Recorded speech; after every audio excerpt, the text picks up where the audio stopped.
And how powerful is that mindset shift, especially when it comes to those who are people pleasers and those who maybe are in a relationship because they don't want to discard it. They rather be discarded themselves. I think it's hugely important. And I tell people all the time, as part of the work I do, we of course we talk about strategy, right? Strategy is important. Having a game plan is important. Knowing what action to take is important. And I could have all of the strategy and actions in the world, but if my brain is constantly telling me they're not going to work, this is terrible, I'm probably not going to get a lot of traction with those strategies. So, really being able to adopt a mindset that supports the choices I want to make is, I think, a critical element of creating those kinds of changes.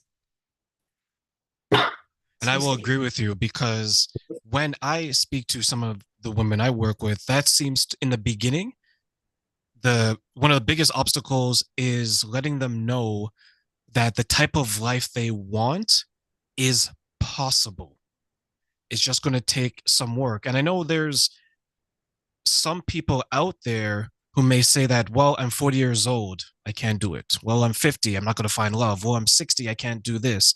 And I explain to them that you have a choice.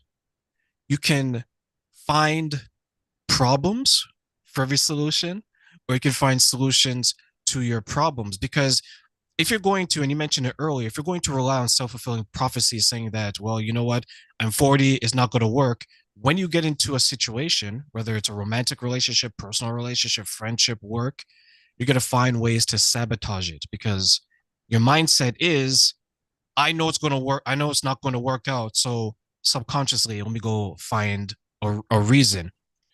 Now, when we're looking to help people continue to adjust their mindset and understand that it's not impossible, it can work. Have you come across, or is there any obstacles with the people that you work with that say that, you know what, Becky, it's easier for me to stay in the chaos because it's so much more difficult for me to leave it and rebuild after it? So, fun fact, that is the human condition. And I have this conversation with people fairly often, I would say. We don't always think about this when it comes to change. But if you look at, kind of the research that's out there, we are not designed for change. We are designed for comfort. We are designed for status quo.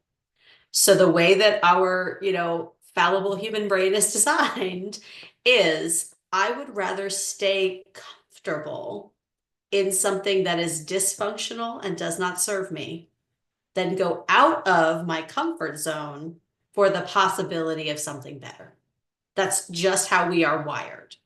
And that's why it has to be a concerted effort. It has to be a choice. I think the thing that I think is really important, and that I have to remind myself of this in my own life. It's not a one and done choice. It's a choice that we have to make every day. Like, I'm going to choose every day to show up for my life and to show up for what I want. Our brains find what we tell them to find. So if I am telling myself, this is too hard, I can't do this, I will find 1,000 examples throughout my day of things that were hard and things that I cannot do. If I tell myself, I can figure this out, or I can make small choices to create change, that's one of my favorite practice thoughts. Um, I start looking for small places where I can make a different choice. I start looking for opportunities. Um, so I think it really is about kind of retraining ourselves to approach our lives in a different way.